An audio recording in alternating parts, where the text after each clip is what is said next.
اعوذ باللہ من الشیطان اللعین الرجیم بسم اللہ الرحمن الرحیم رب اشرح لی صدری ویسر لی امری واحلل عقدۃ من لسانی یفقہوا قولی ان اللہ وملائکتہ یصلون علی النبی یا ایہا الذین آمنوا صلوا علیہ وسلموا تسلیما اللہم صل علی محمد وآل محمد وعجل فرجہم۔ ایثار کے حوالے سے کچھ گفتگو آپ کے سامنے رکھنے کا شرف حاصل کیا جا رہا ہے۔ جیسا کہ آپ کو معلوم ہے کہ اسلام ایک مکمل دین ہے، فقط عبادات کا مجموعہ نہیں۔ چنانچہ جہاں انفرادی طور پر اسلام انسان کی قابلیت، استطاعت اور اس کو فائدہ دینے کے حوالے سے سرگرم عمل ہے، تو وہ یہ بھی چاہتا ہے کہ وہ شخص خود اپنے ہی جیسے انسانوں کو جو اس کے آس پاس بستے ہیں مستفید کرے، ان کو فائدہ دے، چاہے مشوروں سے، چاہے علم سے، چاہے مالی حوالے سے، چاہے عملی اقدام کی صورت میں۔ اس ضمن میں ہم دیکھتے ہیں کہ حقوق الہی اور حقوق الناس، دو حقوق انسان کے اوپر ہیں۔ یعنی اللہ تعالیٰ کا حق یہ ہے کہ اللہ تعالیٰ کی نافرمانی نہ کرے، اس کی عبادات کو ان کے اوقات میں اس طرح بجا لائے کہ جس طرح حکم دیا گیا ہے، اور حقوق الناس یعنی لوگوں کے حقوق کو ادا کرنا، گھر والوں کے، گھر سے باہر افراد، دوست احباب، اجنبی افراد کے حوالے سے۔ حقوق الناس میں اہم ترین حق مالی امور سے متعلق ہے کہ آپ لوگوں کی اس طرح مدد کریں کہ لوگ اپنی غربت، اپنی معاشی حالت کو سدھار سکیں۔ اس میں واجبات بھی ہیں، مستحبات بھی ہیں، یعنی کچھ امور کا تعلق آپ کی واجب انفاق سے ہے، یعنی خمس کی ادائیگی ہے، زکوٰۃ ہے، فطرہ ہے، اور کچھ امور کا تعلق مستحبات سے ہے، آپ کی مرضی ہے بطور عطیہ، بطور مالی تعاون، بطور قرض حسنہ آپ کسی کی مدد کر سکیں۔ اسلام قربانی کا مذہب ہے، اور قربانی یا ایثار جتنی زیادہ ہو انسان کی شخصیت اتنی زیادہ نمایاں ہوتی ہے۔ تو سب سے پہلے ایثار کی تعریف، ایثار یعنی اپنی ذات پر دوسروں کی ذات کو ترجیح دینا، اپنی ضرورت پر دوسروں کی ضرورتوں کو ترجیح دینا۔ ایک چیز جس کی آپ کو ضرورت ہے، آپ خود استعمال نہیں کرتے، دوسروں کو دے دیتے ہیں۔ مثلا ایک گلاس پانی آپ پیاسے ہیں، آپ دوسروں کو دے دیتے ہیں۔ جنگ احد میں جب ایک پیاسے زخمی سپاہی کے پاس ایک گلاس پانی، کوزہ پانی کا لایا جاتا ہے، تو وہ اشارہ کرتا ہے وہ مجھ سے زیادہ پیاسا ہے، مجھ سے زیادہ ضرورت مند ہے، اس کو دے دو۔ اس کے پاس جایا جاتا ہے تو وہ کہتا ہے نہیں، تیسرے کو دے دو۔ تیسرا کہتا ہے چوتھا، چوتھا کہتا ہے پانچواں، چھٹا، ساتویں کے پاس جاتے ہیں تو وہ شہید ہو چکا ہوتا ہے، اس دنیا سے رخصت ہو چکا ہوتا ہے۔ جب وہ پانی پہلے کے پاس لایا جاتا ہے تو وہ بھی اس دنیا سے جا چکا ہوتا ہے۔ دوسرے کے پاس لایا جاتا ہے، وہ بھی جا چکا ہوتا ہے اس دنیا سے۔ ساتوں کے ساتوں افراد جنہوں نے ایثار اور قربانی کا مظاہرہ کیا اس دنیا سے رخصت ہو جاتے ہیں۔ اس طرح رسول کے زمانے میں ایک گوشت کا ٹکڑا لایا جاتا ہے، ایک صحابی دوسرے صحابی کو، دوسرے صحابی تیسرے، چوتھے، اور ساتویں کے بعد وہ گوشت کا ٹکڑا، وہ کھانا دوبارہ پہلے صحابی کے پاس آ جاتا ہے۔ یہ ہے ایثار۔ ایک چیز کی آپ کو ضرورت ہے، لیکن آپ دوسروں کی ضرورت کو اولیت دیتے ہیں، فوقیت دیتے ہیں، پرائرٹی دیتے ہیں، اور وہ چیز اس کے حوالے کر دیتے ہیں۔ یہ ہے ایثار۔ ایثار انفاق کی اعلیٰ ترین مثال ہے۔ انفاق یعنی اللہ کی راہ میں خرچ کرنا، ایثار یعنی اپنی ضرورت کو کمتر جاننا، دوسروں کی ضرورت کو اولیت دینا۔ ایثار سے کمتر درجہ کریمیت ہے، یعنی کریم ہونا، دوسروں کو ان کے مطالبے سے پہلے عطا کرنا، یعنی انسان منہ کھولنے سے پہلے، اس سے پہلے کہ وہ کچھ آپ سے مانگے آپ اس کو دے دیتے ہیں، اس کی ضرورت جو اس کو چاہیے ہوتا ہے، اس کو ہم کہتے ہیں ایسا شخص کریم ہے، کریمیت ہے یہ۔ اس سے نچلا درجہ سخاوت کا ہے، سخی ہونا، کہ کسی کے مطالبے پر اس کو اس کے حق سے زیادہ دینا۔ اس کو 100 روپے کی ضرورت ہے، آپ نے 200 روپے دے دیے۔ اس کو 1 لباس چاہیے، آپ نے 2 لباس دے دیے۔ تو اس طرح انفاق کی 3 ڈگریز ہیں۔ +1 یعنی سخی ہونا، مطالبے پر ضرورت سے زیادہ دینا۔ +2 ڈگری کریم ہونا، بغیر مطالبے کے عطا کرنا۔ +3 ڈگری آپ کو اس چیز کی ضرورت ہے لیکن پھر بھی آپ اس کو دے دیتے ہیں۔ اسی طرح انفاق کی عدم ادائیگی 3 صورتوں میں ہوتی ہے، یعنی اگر کسی شخص میں انفاق ہوگا تو وہ ان 3 صورتوں میں ہوگا، یا کم از کم اتنا ہوگا کہ اگر کسی نے کچھ مانگا تو آپ نے کم از کم جتنا مانگا ہے اتنا عطا کر دیا۔ یہ ایک عادل شخص کی روش ہے، یعنی عدالت ہے یہ، یا عادل ہونا ہے۔ اس سے اوپر انسان کا سخی ہونا، اس سے اوپر +1 کے بعد +2 کریم ہونا، اور +3 ایثار ہونا۔ Neutral degree, optimum leverage, average level عادل ہونا، یعنی جتنا مانگا جائے اتنا ادا کیا جائے۔ اگر آدمی عادل نہ ہو، انفاق فی سبیل اللہ نہ کرتا ہو، تو وہ 3 درجے نیچے جا سکتا ہے۔ -1 انسان کا بخیل ہونا، یعنی انسان دوسروں پہ خرچ نہ کرے، فقط اپنے اوپر خرچ کرے، اسٹنجی جسے کہتے ہیں۔ -2 ڈگری، اس سے بھی کم تر درجہ یہ ہے کہ انسان نہ دوسروں پہ خرچ کرے نہ اپنے اوپر خرچ کرے۔ اس حد درجہ کنجوس، بخیل آدمی کم از کم اپنے اوپر تو خرچ کرتا ہے۔ لئیم وہ شخص ہوتا ہے کہ جو نہ دوسروں پہ خرچ کرے نہ اپنے اوپر خرچ کرے۔ تو -1 بخیل ہونا، -2 ڈگری لئیم ہونا، اور -3 شحیح ہونا، یعنی نہ دوسروں پہ خرچ کرنا نہ اپنے اوپر خرچ کرنا، اور دوسروں کے مال پہ نگاہ رکھنا کہ یہ چیز بھی مجھے مل جائے، حالانکہ وہ چیز آپ کے پاس پہلے سے موجود ہے اور مل جائے۔ تو یہ 3 ڈگریز، ایثار، کریم ہونا اور سخی ہونا، یہ پلس ڈگریز ہیں انفاق کی۔ اور انفاق اگر نہ کیا جائے، عدم ادائیگی، عدم تعمل، اور اس پہ تعمیل نہ کی جائے، تو انسان یا تو بخیل ہو جائے گا، لئیم ہو جائے گا، یا آخری ترین جو درجہ ہے وہ ہے شحیح ہو جائے گا۔ اب آئیے اس انفاق کی 3 بہتر صورتیں، 3 منفی اور مثبت صورتوں کے بعد، مثبت صورتیں یعنی جس میں انفاق کو کیا جاتا ہے، منفی صورتیں جس میں انفاق سے منہ موڑا جاتا ہے۔ انفاق یعنی اللہ کی راہ میں خرچ کرنا۔ اب آئیے اس کی اہمیت کے حوالے سے، اہمیت بھی ہم قرآن کی طرف چلتے ہیں۔ ایثار چونکہ انفاق کی ایک شکل ہے، انفاق اللہ کی راہ میں خرچ کرنا کتنا اہم ہے اس کا اندازہ آپ اس بات سے لگا لیجئے کہ قرآن کی ابتدا میں اس انفاق کی ترغیب دی گئی ہے۔ سورہ فاتحہ قرآن کا پہلا سورہ اور دعا کی صورت میں ہمارے سامنے موجود ہے۔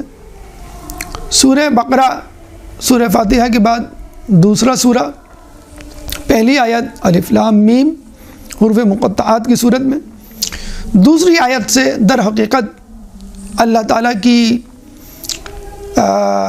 گفتگو اور اللہ تعالیٰ کا خطاب شروع ہوتا ہے، کہ جس میں اللہ تعالیٰ فرماتا ہے ذَلِكَ الْكِتَابُ لَا رَيْبَ فِيهِ هُدًى لِّلْمُتَّقِينَ الَّذِينَ يُؤْمِنُونَ بِالْغَيْبِ وَيُقِيمُونَ الصَّلَاةَ وَمِمَّا رَزَقْنَاهُمْ يُنْفِقُونَ۔ ذَلِكَ الْكِتَابُ لَا رَيْبَ فِيهِ، یہ وہ کتاب ہے کہ جس میں کوئی شک نہیں۔ هُدًى لِّلْمُتَّقِينَ، ہدایت ہے متقیوں کے لیے۔ اب متقیوں کی علامت کیا ہے؟ یؤمنون بالغیب، جو غیب پر ایمان لائے۔ اور کیا کرتے ہیں؟ عمل کیا ہے؟ یہ تو تھیوریٹیکل سائن، پریکٹیکل سائن۔ وَيُقِيمُونَ الصَّلَاةَ، جو نماز کو قائم کرتے ہیں۔ نماز اپنے لیے، اپنے اور رب کے درمیان ایک رابطہ، ملاقات۔ اس کے علاوہ معاشرے کے لیے مفید ہونا بھی ضروری ہے۔ وَمِمَّا رَزَقْنَاهُمْ يُنْفِقُونَ، اور ہم نے جو ان کو رزق دیا ہے اس میں سے خرچ کرتے ہیں۔ تو متقیوں کی اولین علامات نمبر 1 علم غیب، خدا پر ایمان، ملائکہ پر ایمان، جنت دوزخ پر ایمان، روز محشر پہ ایمان، اور غائب امام پر ایمان۔ اصول دین، فروع دین سے متعلق سب سے اہم چیز نماز کو قائم کرنا۔ نماز جس کا سوال سب سے پہلے ہوگا، نماز قبول ہو گئی تو باقی اعمال بھی قبول ہو جائیں گے۔ اس کے بعد سوسائٹی کے لیے، معاشرے کے لیے مفید ہونا مالی طور پر وَمِمَّا رَزَقْنَاهُمْ يُنْفِقُونَ، اللہ تعالیٰ نے پیسے کو جمع کرنا، جمعوا مالا معددا، کہ جو مال کو جمع کرتا رہتا ہے، گنتا رہتا ہے، ولا یحض علی طعام المسکین، اور وہ شخص، وہ برا شخص کہ جو دین کو جھٹلاتا ہے، ارأیت الذی یکذب بالدین فذلک الذی یدعو الیتیم، یتیموں کو دھکے دیتا ہے اور مسکین کو کھانا کھلانے کی رغبت نہیں دلاتا، نہ خود کھلاتا ہے نہ لوگوں کو موٹیویٹ کرتا ہے مسکین غریب کو کھانا کھلانے کے لیے۔ برا سمجھا گیا ہے۔ پیسے کی کثرت، کسی جگہ جمع ہو جانا، اس کو جمع کرنا، اس کو گنتے رہنا، پیسے کی بڑھتی ہوئی مقدار، تعداد کی دوڑ میں، الہاکم التکاثر حتی زرتم المقابر، کہ ہلاکت میں ڈالا تم کو جمع مال کی دوڑ نے، حتیٰ کہ تم قبریں جا دیکھے۔ تم نے قبریں جا دیکھی۔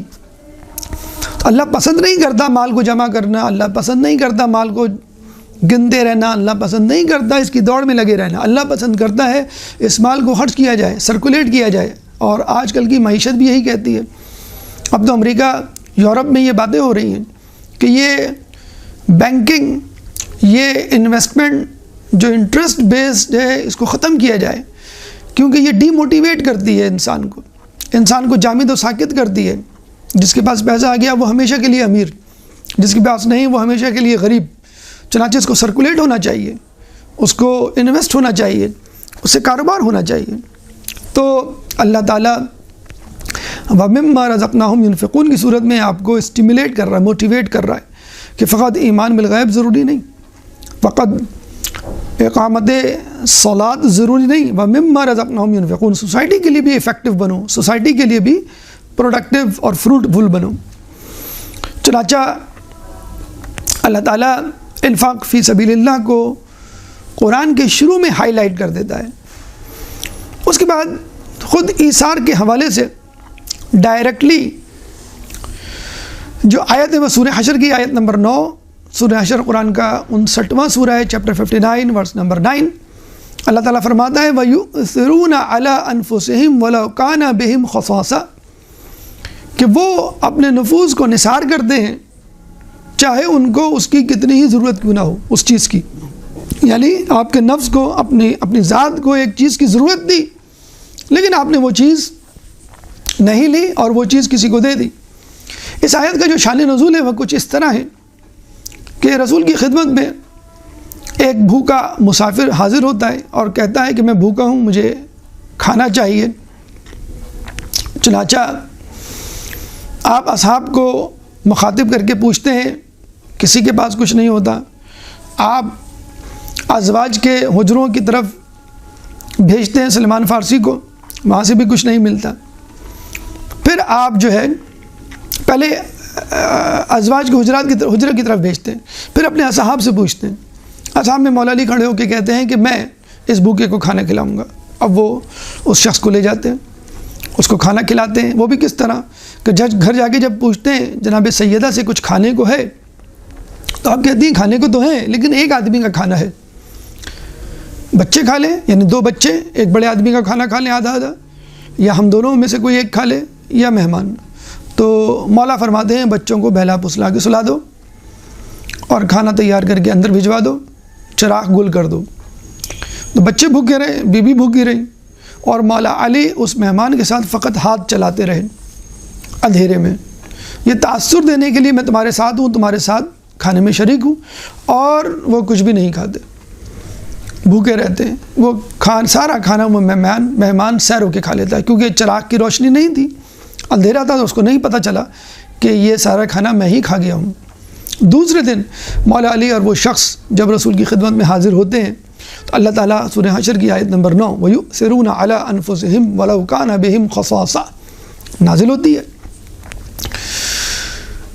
اور رسول اللہ بہت خوش ہوتے ہیں، مولا علی سے فرماتے ہیں کہ تمہاری دعوت کو اللہ تعالیٰ نے، تمہارے کھانے کو اللہ تعالیٰ نے قبول کر لیا۔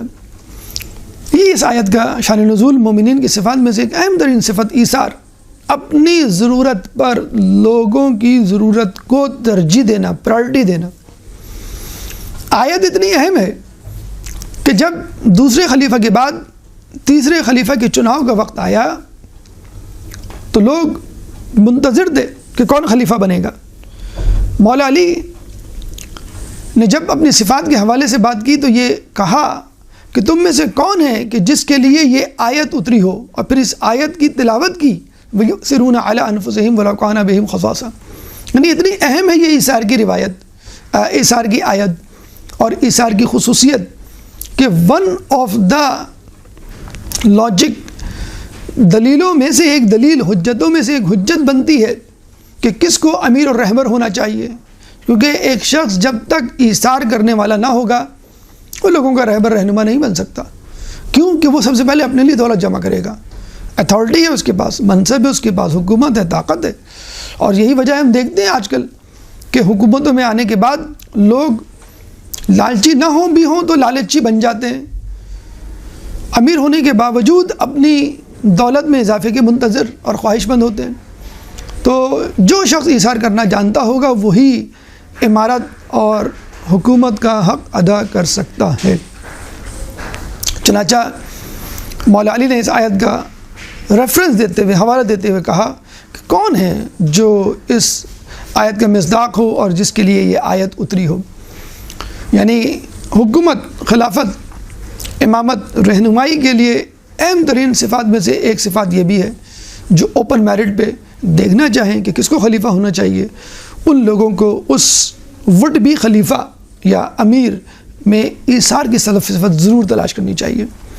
ایثار کی اہمیت کے حوالے سے موسیٰ علیہ السلام کے حوالے سے ایک روایت منسوب میزان الحکمت کی پہلی جلد میں کہ موسیٰ علیہ السلام نے جب اہل بیت کا مقام و مرتبہ جاننا چاہا تو آپ کو اہل بیت کا مقام و مرتبہ دکھایا گیا، بلکہ پہلے اللہ نے یہ کہا کہ تم ان کا مکمل مقام و مرتبہ نہیں درک کر سکتے۔ چنانچہ ایک شمع، ایک ذرہ، ایک حصہ ان کے مقام و مرتبے کا دکھایا گیا، اور موسیٰ علیہ السلام حیران رہ گئے کہ اگر مکمل مقام و مرتبہ مجھے پتہ چلے گا تو وہ کتنا زیادہ ہوگا۔ چنانچہ جب وہ پوچھتے ہیں تو آپ اللہ تعالیٰ فرماتا ہے کہ اے موسیٰ، جب موسیٰ نے پوچھا موسیٰ علیہ السلام نے کہ اہل بیت کو اتنا مقام و مرتبہ یا اللہ تو نے کیوں دیا، تو اللہ فرماتا ہے کہ یہ مقام و مرتبہ میں نے اس لیے دیا کہ اہل بیت ایثار کی صفت سے آراستہ ہیں۔ حتیٰ کہ جبرائیل و میکائیل کو کہا کہ اپنی عمروں کو ایک دوسرے کو دو، تو دونوں نے انکار کر دیا کہ میں اپنی عمر دوسرے کو نہیں دوں گا، اپنی زندگی کے ایام دوسرے کو نہیں دوں گا۔ اتنی بڑی صفت ہے، اتنی مشکل صفت ہے، اتنی قیمتی صفت ہے، اہل بیت کے علاوہ کوئی اس صفت کا درجہ اولا، اولیت درجے پر متحمل نہیں ہو سکتا۔ چنانچہ صفت ایثار انسان کو امارت اعلیٰ ترین درجے پہ لے جاتی ہے، بلکہ حدیث میں ہے الایثار اعلی المکارم، ایثار اعلیٰ ترین بزرگی ہے، الایثار اعلی الاحسان، ایثار اعلیٰ ترین احسان ہے، الایثار اعلی ایمان، ایثار اعلیٰ ترین ایمان ہے۔ غرر الحکم میں مولا علی نے یہ تینوں صفات ایثار کے حوالے سے بیان کی کہ ایثار کا حامل شخص کہاں پہنچا ہوا ہوتا ہے۔ تو قرآنی آیات کی تناظر میں، حدیث کے تناظر میں یہ ہے صفت ایثار، یہ ہے صفت ایثار کا متحمل شخص، اور یہ ہے مقام و مرتبہ ایثار کرنے والے کا۔ اب چند واقعات ایثار کے حوالے سے تاکہ ہمیں ایثار کو سمجھنے میں مدد ملے۔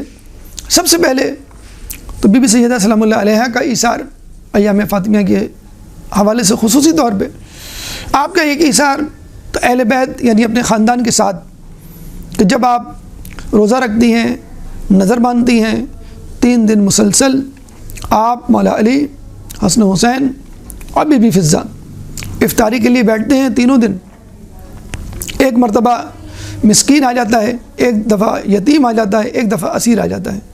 3 دن تمام لوگ اپنی روٹیاں حسن حسین سماج ان لوگوں کو، ان سائلوں کو دے دیتے ہیں اور خود بھوکے رہتے ہیں.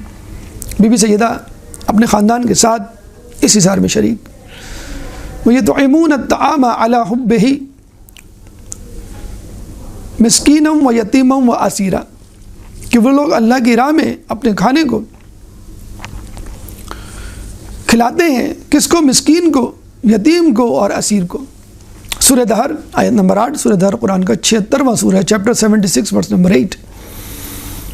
اس کے بعد خود بی بی مولا علی کے ساتھ شریک ہوتی ہیں. وَيُؤْثِرُونَ عَلَىٰ أَنفُسِهِمْ وَلَوْ كَانَ بِهِمْ خَصَاصَةٌ. ایک اہم ترین واقعہ جو میں بی بی کے حوالے سے ملتا ہے کہ جس میں بی بی خود بذات خود اپنے ایثار کو ظاہر کرتی ہیں اور ایثار کے طور پر عروسی جوڑا دیتی ہیں. دیکھیے، لوگوں کے ساتھ مل کر، کسی کے ساتھ مل کر کوئی کام کرنا آسان ہے. بڑی سے بڑی نیکی ہو، آپ کے ساتھ کوئی شخص موجود ہو تو ایک حوصلہ رہتا ہے، ایک ہمت ہوتی ہے. لیکن اکیلے کسی چیز کا ایثار کرنا بہت بڑی بات ہے. کہتے ہیں کہ بی بی کی شادی کا پہلا دن تھا. ایک سائلہ آئی اور اس نے ایک لباس کا تقاضا کیا. آیت اللہ قزوینی نے اپنی کتاب بی بی سیدہ سلام اللہ علیہا طلوع سے غروب تک، طلوع شمس سے غروب شمس تک لکھی. اس میں یہ موجود ہے کہ بی بی سیدہ نے جب یہ سنا تو اپنا جوڑا دینے لگی، جو پرانا جوڑا تھا، کہ ان کے ذہن میں یہ آیت گونجی، لن تنالوا البر حتی تنفقوا مما تحبون، کہ تم نیکی کے درجے کو اس وقت تک نہیں پہنچ سکتے جب تک اللہ کی راہ میں اپنی بہترین چیز کو خرچ نہ کرو. تو کہتے ہیں کہ انہوں نے پرانا جوڑا زیب تن کیا اور عروسی جوڑا اس سائلہ کو دے دیا. اور کہتے ہیں کہ پھر جنت سے ان کے لیے عروسی جوڑا آیا.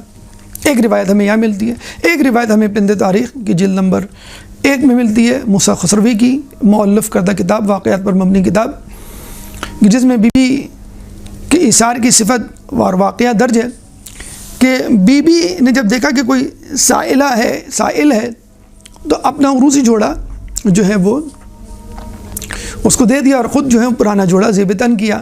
اب رسول اللہ گھر تشریف لاتے ہیں اور رسول اللہ پوچھتے ہیں، اے بیٹی، تمہارا وہ عروسی جوڑا کیا ہوا؟ آپ نے فرمایا، میں نے فقیر آیا تھا اس کو دے دیا اور یہ جوڑا میں نے پہن لیا. رسول نے کہا کہ بیٹی، پرانا جوڑا فقیر کو دے دیتی، نیا جوڑا تم زیب تن کر لیتی. اللہ تم کو دیکھتے نئے جوڑے میں تو کتنا خوش ہوتے. دیکھیں، ایک ہیومن سائیکالوجی ہے عورت کی کہ عورت کو بننے سنورنے کا شوق ہے، زینت کا شوق ہے، اور وہ شوق فقط شوہر کے لیے ہو، جیسے کہ نیک، پروین اور دیندار خواتین میں ہے، تو اس سے وہ چیز چھین لی جائے، زینت کی لے لی جائے، مانگ لی جائے، قربانی کے لیے پیش کرنے کو کہا جائے تو کتنا مشکل کام ہے.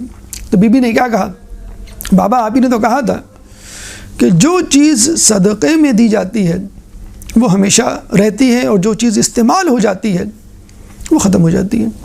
چنانچہ میں نے عروسی جوڑا دے دیا اور پرانا جوڑا پہن لیا. اب رسول اللہ بہت متاثر ہوتے ہیں اپنی بیٹی کے اس عمل سے اور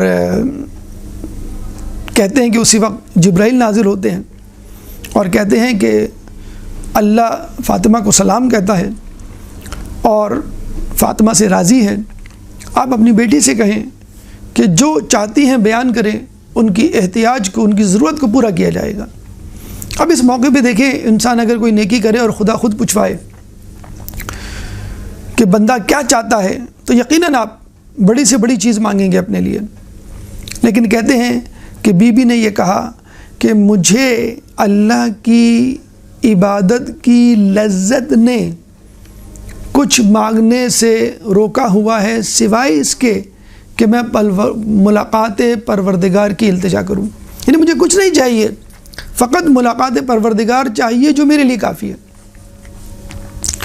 چنانچہ ہم دیکھتے ہیں کہ اگر انسان کچھ مانگنا چاہے اگر خدا ہی کو مانگ لے اس میں سب کچھ آ جائے گا۔ کہتے ہیں کہ بادشاہ نے اعلان کروایا کہ میرے محل میں فلاں دن عوام کو بلایا جائے اور بہت ساری چیزیں رکھی جائیں، جس طرح ہمارے یہاں جمعہ بازار اتوار بازار لگتا ہے، ہائیلی ڈسکاؤنٹ پہ چیزیں ملتی ہیں۔ بادشاہ نے فری آف کاسٹ رکھ دی کہ بھئی جو شخص جس چیز پر ہاتھ رکھے گا وہ چیز اس کی ہو جائے گی، اور تمام چیزیں ڈسپلے کے لیے رکھ دی، جس طرح ایک بہت بڑے شاپنگ مال میں ہوتا ہے۔ بادشاہ تخت پہ بیٹھ کر مسرور ہو کے یہ تماشا دیکھنے لگا، اور محسوس بھی ہوا اور اس کو خوشی بھی ہوئی کہ دیکھو میں نے کتنی سخاوت کا اظہار کیا۔ اب کوئی کرسی کو ہاتھ لگا رہا ہے، کوئی ٹیبل کو ہاتھ لگا رہا ہے، کوئی میز کو دیکھ رہا ہے، کوئی ہیرو کو دیکھ رہا ہے، کوئی سونے کو دیکھ رہا ہے، کوئی موتی کو دیکھ رہا ہے، کوئی کھانوں کی طرف دیکھ رہا ہے۔ ہر چیز اس نے رکھ دی تھی وہاں پہ، ہر شخص اپنے اپنے حساب سے چیز پر ہاتھ رکھ رہا ہے اور وہ چیز دے دی جا رہی ہے۔ ایک شخص اندر داخل ہوتا ہے اور تیزی سے قدم بڑھاتے ہوئے نہ وہ دائیں دیکھتا ہے نہ بائیں دیکھتا ہے، بس آگے کی طرف بادشاہ کی طرف رواں دواں تخت کے قریب پہنچ کر بادشاہ کے کاندھے پہ ہاتھ رکھ دیتا ہے۔ اب سارے وزیر درباری حیران و پریشان۔ بادشاہ نے کہا کہ یہ مجھ کو مانگ رہا ہے۔ دیکھیں اپنی بادشاہ کو مانگ لیا، گویا اس کی تمام جائیداد، اس کا تمام محل، اس کے باغات، اس کی مملکت، اس کے خزانے تمام کو مانگ لیا۔ تو علماء عالم سے جب پوچھا گیا کہ جب اللہ یہ کہے کہ میں تمہاری ایک دعا قبول کروں گا، مانگو، کیا مانگتے ہو؟ تو کہتے ہیں کہ علماء عالم نے فرمایا کہ تم اللہ سے اللہ کو مانگ لو، یہ ہے اصل دعا۔ اگر آپ نے اللہ سے اللہ کو مانگ لیا تو آپ نے سب کچھ مانگ لیا۔ اور جب اللہ سے اللہ کو مانگ لیں تو کوئی شخص اپنے آپ کو تکلیف دینا پسند نہیں کرتا، تو جب آپ اللہ سے اللہ کو مانگ لیں گے تو اللہ آپ کو تکلیف نہیں دے گا، عذاب نہیں دے گا، سزا نہیں دے گا۔ تو بی بی نے کہا مجھے ملاقات پروردگار چاہیے بس۔ جبریل علیہ السلام دوبارہ نازل ہوتے ہیں، بلکہ رسول اللہ دعا کے لیے ہاتھ اٹھاتے ہیں اور جناب سیدہ سے کہتے ہیں کہ تم بھی دعا کے لیے ہاتھ اٹھاؤ۔ دونوں دعا کے لیے ہاتھ اٹھاتے ہیں اور اللہ کا رسول دعا کرتا ہے اللہم اغفر لامتی، اے اللہ میری امت کی مغفرت فرما۔ اب آپ دیکھیے اہل بیت نیکیاں کر رہے ہیں، ایثار کر رہے ہیں، قربانی دے رہے ہیں، عبادت کر رہے ہیں، لیکن اس کا نفع امت کو پہنچانے کی فکر میں لگے رہتے ہیں۔ اجار سمتدار، جب بی بی دعا کرتی تھی تو اتنی زیادہ دعا کرتی تھی لوگوں کے لیے کہ اپنی دعا کی نوبت نہیں آتی تھی تو لوگ کہا کرتے تھے کہ یہ آپ دوسروں کے لیے کیوں دعا کرتی ہیں اتنا زیادہ، اپنے لیے کیوں نہیں کرتی؟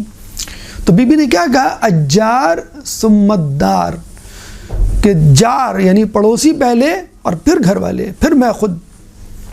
رسول کا بھی یہ طریقہ، رسول کی بھی یہ سنت۔ چنانچہ بی بی نے بھی اور رسول اللہ نے بھی لوگوں کو دیا۔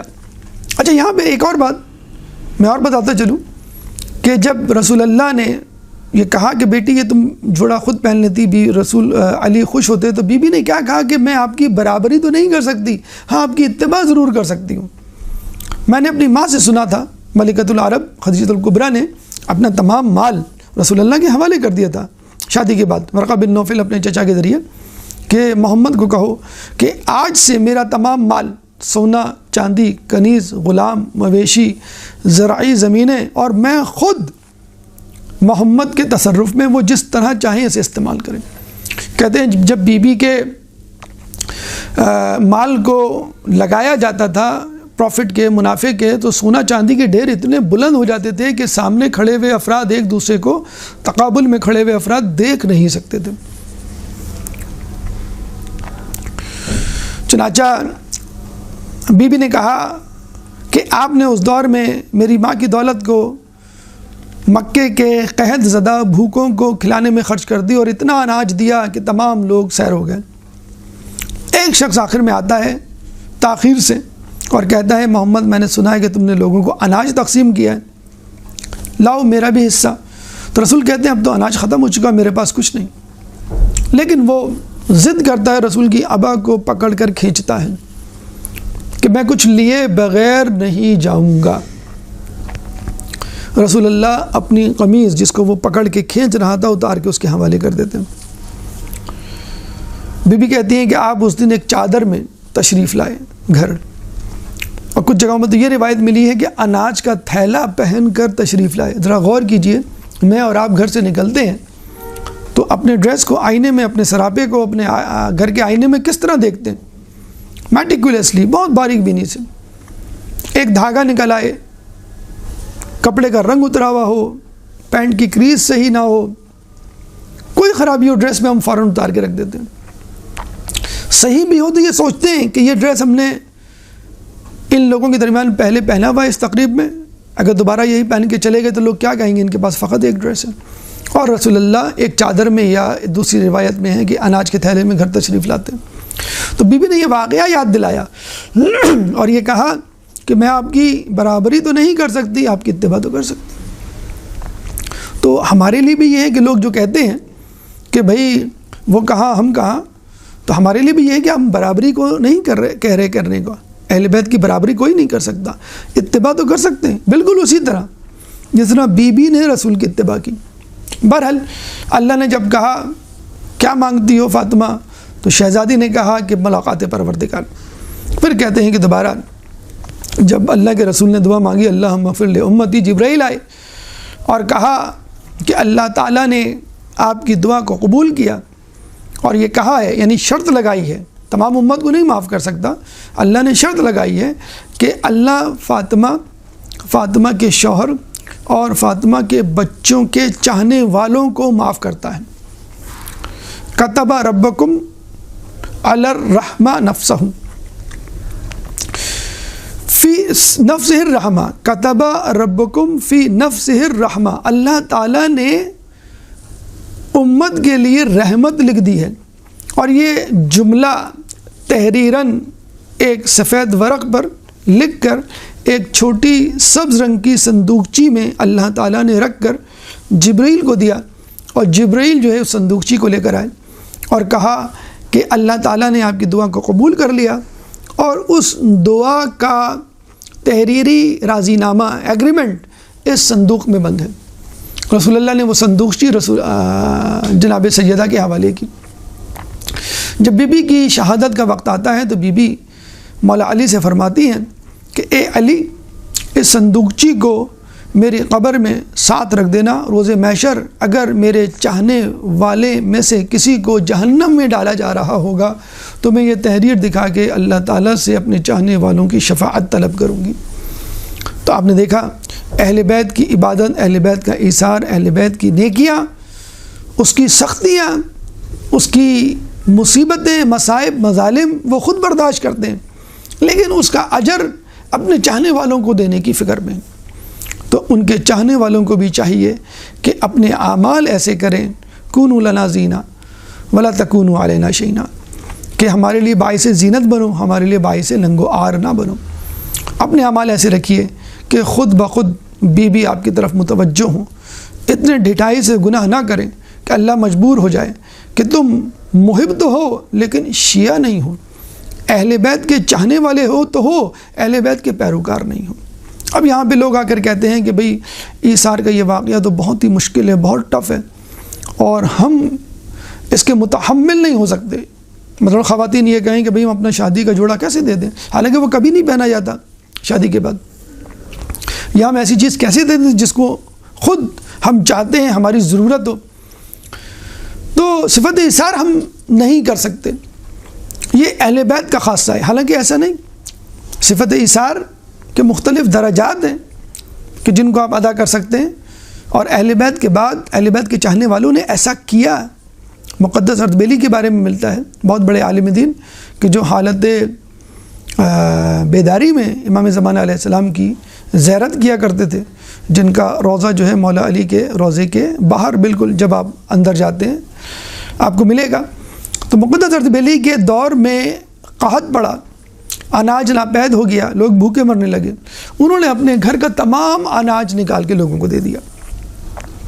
اب ان کی زوجہ بہت ناراض ہوئی، برہم ہوئی، چنانچہ اپنی زوجہ کا ٹیمپریچر دیکھتے ہوئے وہ مسجد چلے جاتے ہیں، وہاں پہ اعتکاف کرتے ہیں، 3 دن مسلسل اعتکاف کرتے ہیں۔ دوسرے ہی دن ایک شخص آپ کے گھر کا دروازہ کھٹکھٹاتا ہے، وہ تو موجود نہیں ہوتے، وہ اعتکاف میں ہوتے ہیں، دروازہ کھٹکھٹاتا ہے اور اندر موجود زوجہ جب پوچھتی ہیں تو وہ کہتی ہیں، وہ آنے والا کہتا ہے کہ آپ کے شوہر نے مسجد سے اس اناج کو بھیجا ہے۔ چنانچہ وہ اناج چھوڑ کے چلا جاتا ہے، اور وہ اناج بہترین اناج ہوتا ہے، وافر مقدار میں اناج ہوتا ہے، چاول، آٹا، چینی، دالیں۔ جب بقت اسد بلی 3 دن اعتکاف کے مکمل کرنے کے بعد اپنے گھر تشریف لاتے ہیں تو بیگم ان کا شکریہ ادا کرتی ہیں کہ آپ نے اعتکاف تو کیا، لیکن یہ بہت اچھا کام کیا کہ آپ نے اتنا اچھا اناج بھیج دیا۔ تو مقدس اردبیلی کہتے ہیں، خدا کی قسم میں نے وہ اناج نہیں بھیجا، وہ اناج اللہ کی طرف سے تھا۔ دیکھیں، آپ نے اِثار کیا اور اللہ تعالیٰ نے اس اِثار کو پلٹا دیا۔ آیت اللہ قزوینی کے مطابق بی بی نے اِثار کیا اور اللہ تعالیٰ نے جنت کا لباس بھیج دیا، یہ بھی ہمیں روایت ملتی ہے۔ تو اللہ تعالیٰ سے تجارت کرو فقر و فاقے میں صدقے کے ذریعے، حدیث میں آیا ہے۔ ضروری نہیں کہ جب آپ امیر ہوں تو اِثار کریں، غربت کا اِثار زیادہ قابل ترجیح ہے۔ اہل بیت کا اِثار سنا آپ نے، مقدس اردبیلی غیر معصوم کا اِثار سنا، اب ایک غیر مسلم کا اِثار سنیے، شاید ہماری اِثار کی صفت بیدار ہو جائے۔ بل گیٹس، جو کسی زمانے میں، آج کل تو کافی قابل اعتماد ہے کرونا وائرس کے حوالے سے، بل گیٹس کسی زمانے میں جو richest person of the world نہیں تھا، خیر اب بھی نہیں ہے، Elon Musk is number 1۔ Bill Gates جب بہت زیادہ مشہور نہیں تھا، امیر نہیں تھا، نیو یارک کے کسی ایئرپورٹ پہ اترتا ہے تو وہاں پہ اخبار فروش کو تلاش کرتا ہے، ایک اخبار فروش ملتا ہے، اس سے اخبار مانگتا ہے، والیٹ نکالتا ہے، والیٹ کھول کے دیکھتا ہے تو اس میں چینج نہیں ہوتا، بڑے نوٹ ہوتے ہیں۔ وہ اس فقیر سے کہتا، اخبار فروش سے کہتا ہے، سوری میرے پاس چینج نہیں ہے۔ تو اخبار فروش جس کے پاس چند اخبار ہوتے ہیں وہ کہتا ہے، کوئی بات نہیں، میری طرف سے آپ فری رکھ لیجئے۔ بل گیٹس چلا جاتا ہے، دوسرے مہینے دوبارہ اسی ایئرپورٹ پہ اترتا ہے، پھر اخبار کی حاجت ہوتی ہے، وہ کسی اخبار فروش کو تلاش کرتا ہے، اتفاق سے وہی اخبار فروش اس کو ملتا ہے، اس سے پھر اخبار لیتا ہے، دوبارہ والیٹ نکالتا ہے، کھولتا ہے، دیکھتا ہے، پھر دوبارہ چھوٹا نوٹ نہیں ہوتا، چینج نہیں ہوتا، تو کہتا ہے سوری میرے پاس آج بھی چینج نہیں ہے۔ تو اخبار فروش کہتا ہے کوئی بات نہیں، آپ میری طرف سے ایسے ہی رکھ لیں۔ تیسری مرتبہ اتفاق سے جب وہ وہاں اترتا ہے تو اس وقت وہ دنیا کا امیر ترین آدمی بن چکا ہوتا ہے، کامیاب ترین انسان بن چکا ہوتا ہے دنیاوی اعتبار سے۔ اخبار فروش کو تلاش کرتا ہے اور دیکھتا ہے کہ اخبار فروش کہاں ہے، اتفاق سے وہ مل جاتا ہے، بڑی بھاگ دوڑ اور تگ و دو کے بعد اخبار فروش سے کہتا ہے کہ آج تم مجھے کچھ نہیں دو گے، آج میں تمہیں بہت کچھ دینے والا ہوں، مانگو کیا مانگتے ہو؟ میں نے فقط ایک اخبار تم سے لیا تھا، آج تم مجھ سے پوری اخبار کی دکان لے سکتے ہو، آج میں تمہارا احسان تو کیا تم سے بڑھ کر احسان کر سکتا ہوں۔ چنانچہ بل گیٹس کے جواب میں وہ یہ کہتا ہے کہ تم میرا مقابلہ نہیں کر سکتے، کیونکہ جب میں نے تمہیں اخبار دیا تو میں غریب تھا، اور آج تم مجھے اخبار کی دکان دے رہے ہو اس حالت میں کہ تم امیر ہو۔ چنانچہ میرا احسان یا میری ڈونیشن یا میرا عطیہ تمہارے احسان، تمہاری ڈونیشن، تمہارے عطیے سے کہیں زیادہ ہے۔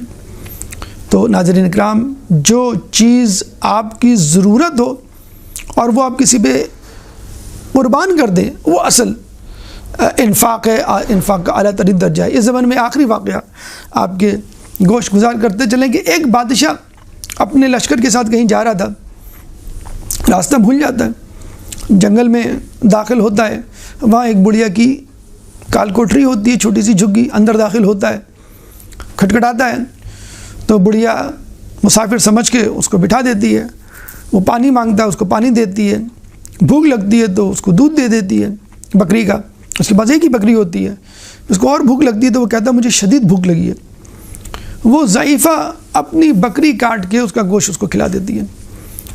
بادشاہ جب معلوم کرتا ہے تو پتہ چلتا ہے اس کے پاس ایک ہی بکری تھی جو اس کا ذریعہ کفالت کہہ لیجئے، معاش کہہ لیجئے۔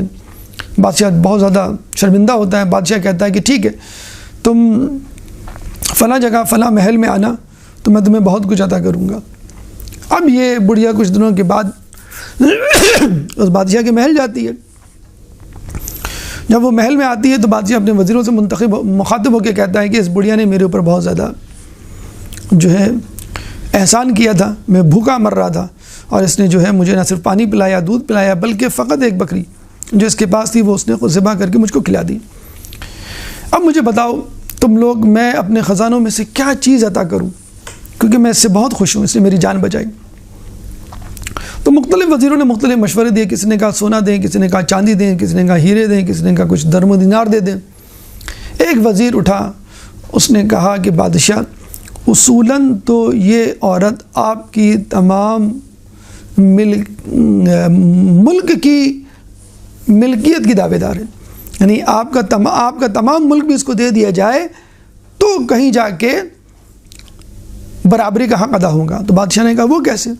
تو وزیر نے کہا کہ جب آپ اس کے پاس گئے تو اس کی کل کائنات، کل ملکیت، کل اثاثہ، ایسٹس وہ بکری تھی جو ذبح کر کے اس نے آپ کو کھلا دی، اور اپنی ضرورت پر آپ کی ضرورت کو ترجیح دی۔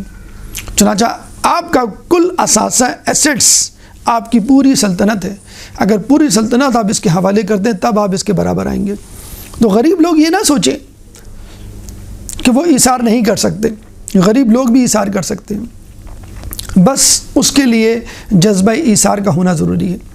آپ کے سامنے معصومین بی بی سیدہ زہرا سلام اللہ علیہا کے ایثار کے واقعات بھی ہیں، آپ کے سامنے بی بی کے چاہنے والوں کے ایثار کے واقعات بھی سامنے ہیں، اور ایک غیر مسلم کے ایثار کا واقعہ بھی آپ کے سامنے ہے۔ اب آپ کو ہم کو فیصلہ کرنا ہے کہ ہم ایثار کب اور کس وقت کس صورت میں کر سکتے ہیں۔ اگر ایثار نہیں کر سکتے تو ایثار سے کم یعنی کریمیت پر آ جائیں، اگر کریم نہیں بن سکتے تو اس سے کم یعنی سخاوت پہ آ جائیں، سخی بن جائیں، یا کم از کم عادلانہ طور پر انفاق فی سبیل اللہ، ایمان بالغیب اور اقامت صلاۃ کے بعد جتنا ہو سکتا ہے لوگوں کی ضرورت کو پورا کرنے کی کوشش کریں۔ اس گفتگو کے ساتھ، اس جملے کے ساتھ میں اپنی گفتگو کو ختم کروں گا کہ یاد رکھیے، opportunities are never lost, they are taken by others. مواقع کبھی گم نہیں ہوتے، ہاتھ سے چھٹتے نہیں ہیں، بلکہ وہ کسی اور کے پاس چلے جاتے ہیں۔ اگر آپ ایک نیکی نہیں کریں گے تو وہ نیکی کوئی اور کر لے گا، آپ ایک نیک عمل کو انجام نہیں دیں گے، وہ نیک عمل کوئی اور کر لے گا، آپ خدا کے مطیع و فرما بردار نہیں بنیں گے، اہل بیت کی اطاعت اتباع نہیں کریں گے تو کوئی اور کر لیں گے، آپ جنت میں جگہ نہیں حاصل کر پائیں گے تو کوئی اور جنت میں جگہ حاصل کر پائے گا، پھر آپ کو افسوس ہوگا کاش میں یہ نیکی کر لیتا، کاش میں یہ عمل انجام دے لیتا اور اہل بیت کا صحیح طور پہ شیعہ بن جاتا، کہ اللہ تعالیٰ بی بی کی طرح مجھ سے بھی کہتا کہ تمہیں کیا چاہیے۔ اللہ تعالیٰ سے دعا ہے کہ ہمیں اپنے اندر صفت ایثار پیدا کرنے کی توفیق عطا فرما۔ اللہ تعالیٰ سے دعا ہے کہ ہمیں سخی، کریم، انفاق فی سبیل اللہ کرنے والا بنا۔ اللہ تعالیٰ سے دعا ہے کہ ہمیں بخیل، شحیح اور لئیم لوگوں سے دور رکھ، اور ہمیں اپنے ضروریات پر دوسروں کی ضروریات کو ترجیح دینے کی توفیق عطا فرما۔ اللہ سے دعا ہے کہ جو پریشان حال ہیں ان کی پریشانی کو دور فرما، جو بے روزگار ہیں ان کو رزق حلال عطا فرما، جو رزق حلال کما رہے ہیں ان کے رزق میں برکت عطا فرما، جو مقروض ہیں ان کے قرضوں کو ادا فرما، جو زندان میں ہیں ان کو رہائی عطا فرما، جو سفر میں ہیں ان کو منزل عطا فرما، جو گمشدہ ہیں ان کو ان کے پیاروں سے ملا، جو مسلمان دنیا میں جہاں جہاں ظلم و ستم کا نشانہ بنے ان سے ظلم و ستم کو دور فرما، کرونا اور اس جیسی متعدی بیماریوں سے مسلمانوں کو بالخصوص اور بالعموم تمام انسانوں کو محفوظ فرما، امام کے ظہور میں تعجیل فرما، ہمیں ان کے انصار و اعوان میں شامل فرما۔ ربنا تقبل منا انک انت السمیع العلیم وتب علینا انک انت التواب الرحیم برحمتک یا ارحم الراحمین۔